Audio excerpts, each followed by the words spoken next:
नूरपुर नाम के एक गांव में रहमत नाम का एक गरीब आदमी रहता था। उसके खानदान में उसकी बीवी जैनब और दो बच्चे थे, एक बेटी और एक बेटा। वो सब बड़ी मुश्किल से अपना गुजारा कर रहे थे। आम दिन तो किसी न किसी तरह गुजर जाते थे, मगर मुश्किल तब आई जब रमजान का महीना शुरू हो गया। तब उसकी बीवी जैनब उससे कहती है। रमज़ान शुरू हो गए हैं, ईद आने वाली है और घर में न तो कोई राशन है। चौल्हा कई कई दिन से नहीं जला। ऐसे कैसे चलेगा जी? और आखिर कब तक? रहमत कहता है।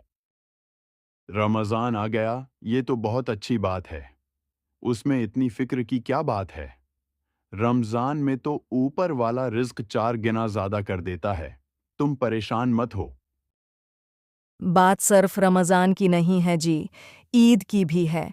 हमारे बच्चे ईद कैसे मनाएंगे बगैर पैसों के? कुछ सोचा है आपने?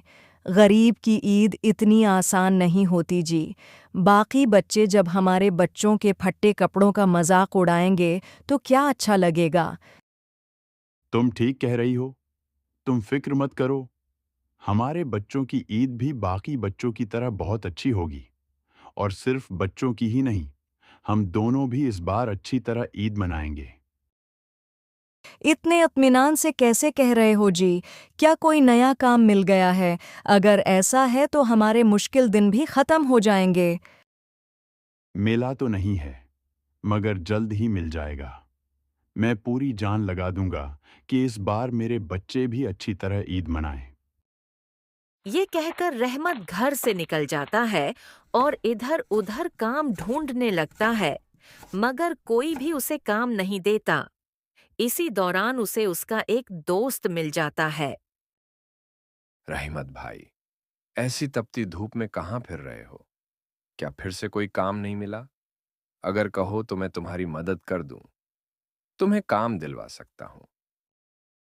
अगर ऐसा है तो दिलवा दो भाई। बहुत मुसीबत में हूं। सिर पर ईद है, बच्चे रोजे से हैं और घर में खाने के लिए कुछ भी नहीं है। तुम्हारी बड़ी मेहरबानी होगी अगर कहीं काम मिल जाए। ठीक है, तुम यहां से आगे जाकर दाएं मड़ जाना। वहां एक जगह मिलेगी जहां मजदूरी हो रही है। वहां जाकर मेरा नाम ले देना, तुम्हें काम मिल जाएगा। अच्छा भाई, मैं जाता हूं। दोस्त वहां से चला जाता है और रहमत तलाश करते करते इस जगह पहुंच जाता है जहां मजदूरी का काम हो रहा था। वो वहां के मालिक सेठ दर्शन लाल के पास जाकर कहता है। सीठ जी, मुझे काम चाहिए था। मुझे यहाँ शहजाद ने भेजा है। अगर काम मिल जाए तो मेरी बड़ी मदद हो जाएगी। तो आने में देर कर गया। मजदूर की जरूरत तो थी, मगर अभी किसी और को रख लिया है। तुम बाद में आना। सीठ जी मदद कर दें। मैं बहुत मुश्किल में हूँ। बीवी बच्चे मेरा इंतजार कर रहे होंगे। वो भूखे हैं। कोई तो काम दे दें। एक बार की बात समझ में नहीं आती क्या? काम नहीं है तो नहीं है। रोजा रखकर भूख से दिमाग खराब हो गया है क्या? जा यहां से। रहमत आंखों में आंसू लिए वहां से वापस घर आ जाता है। उसे इतना उदास देखकर उसकी बीवी परेशान हो जाती है। क्या हुआ जी? सब ठीक है ना? क्या फिर काम नहीं मिला? नहीं मिला।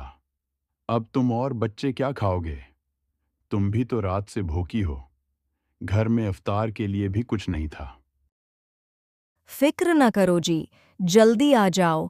रोज़ा खुलने वाला है। घर में कुछ मर्चें थीं, उनकी चटनी बना दी है और पड़ोस से एक प्याला आटा अधार ले आई हूँ, जिससे हम सब खा लेंगे। वो सब एक साथ बैठकर खाने लगते हैं। इसी वक्त उनकी 12 साला बेटी मरियम कहती है। अबू, आज मैंने पहली बार रोजा रखा है और उम्मी ने ये मर्च की चटनी बना दी। इससे मेरा पेट नहीं भरता। अबू, मुझे उसमें बहुत मिर्च लगती है। मैं ये नहीं खा सकता। सबके घरों में रमजान में इतने सारे खाने बनते हैं, हमारे घर क्यों नहीं बनते? ये सुनकर रहमत और जैनब की आंखें आंसुओं से भर जाती हैं। जैनब बच्चों को समझाते हुए कहती है, परेशान मत हो बच्चों, जल्दी हम भी अच्छा खाना बनाएंगे, तब तुम बहुत सारा खाना खाना। और अबू बाजार से जलेबी भी लाना, मेरा बहुत दिल कर रहा है। इसी तरह कुछ दिन गुजर जाते हैं, मगर घर के हालात नहीं बदलते।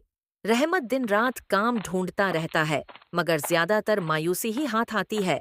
कभी कभार थोड़ा बहुत काम मिल जाता, जिससे कभी खाना बन जाता और कभी भूखे ही रहना पड़ता। यूं लगता था कि इस खानदान के रोजे सिर्फ दिन के नहीं, बल्कि रात के भी हो गए थे। और उसी तरह ईद में सिर्फ 10 दिन रह गए थे। इस दिन जब रहमत थका हारा घर आया, तो बच्चों ने अपनी फरमाइशें शुरू कर दीं।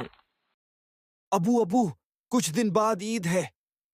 ईद साल में सिर्फ एक बार आती है। मुझे भी नए कपड़े और नई चप्पल चाहिए। और मुझे भी नया सूट चाहिए। मैं अपनी सहेलियों को दिखाऊंगी कि मेरे अबू भी मुझे अच्छे कपड़े दिलाते हैं। और उम्मी इस ईद पर सवियां भी बनाना, सबके घरों में बनती हैं। ये सुनकर रहमत का चेहरा उदास हो जाता है। फिर भी वो कहता है, ठीक है, ईद से पहले सब कुछ आ जाएगा।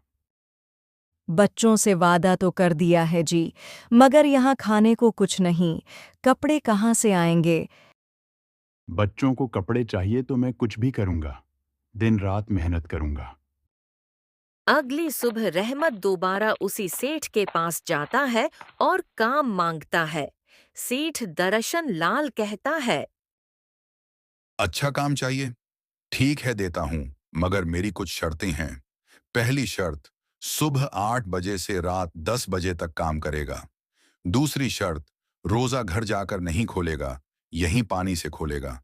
तीसरी शर्त, बाकी मजदूरों को 500 देता हूँ, तुझे सिर्फ 200 मिलेंगे और पैसे ईद से एक दिन पहले मिलेंगे। रहमत मजबूर होकर मान जाता है। वो दिन रात मेहनत करता है। उसकी छाती में दर्द शुरू हो जाता है, मगर वो बर्दाश्त करता है। आखिर वो दिन भी आ जाता है जब ईद से एक दिन पहले रहमत सेठ के पास अपने पैसे लेने जाता है। सेठ कहता है, कौन से पैसे? मैं तुझे जानता तक नहीं। रहमत हाथ जोड़कर कहता है, सेठ जी, मैंने बीमारी में भी काम किया, मेरी मजदूरी दे दें। मैंने तो तुझसे मुफ्त में काम करवाया है, जा यहाँ से। वो अपने अमीर भाई नसीर के पास भी जाता है, मगर वो भी इनकार कर देता है। आखिर वो खाली हाथ घर लौट आता है। बच्चे कपड़ों के लिए जिद करते हैं। रहमत रोने लगता है। जैनब बच्चों को चुप करा देती है और कहती है, मैं तुम्हारे पुराने कपड़ों पर पैबंद लगाकर उन्हें नया बना दूंगी। अगली सुबह ईद हो जाती है, मगर उनके घर उदासी छाई होती है। पड़ोस की औरत रखसाना तंज करती हुई सवियां दे जाती है और जैनब की बेइज्जती करके चली जाती है। ये सब सुनकर रहमत घर से निकल जाता है और चलते चलते जंगल में पहुंच जाता है। वो एक दरख्त के नीचे बैठकर रोने लगता है। उसके आंसू दरख्त की जड़ में गिरते हैं और दरख्त सुनहरी हो जाता है। दरख्त से आवाज आती है, ए इंसान, तेरी तमाम मुश्किलात खत्म हो गई, जो चाहे मांग ले। मुझे इतनी दौलत दे दे कि मेरी गुर्बत खत्म हो जाए। दरख्त से सोने के सिक्के गिरने लगते हैं। रहमत वो सिक्के लेकर बाजार जाता है। बच्चों के कपड़े, जूते, खाने का सामान और बीवी के कपड़े खरीदता है। जब वो घर पहुंचता है तो जैनब हैरान रह जाती है। रहमत उसे पूरी कहानी बताता है। उसके बाद वो सब खुशी से ईद मनाते हैं और पूरे मोहल्ले में मिठाइयाँ बांटते हैं।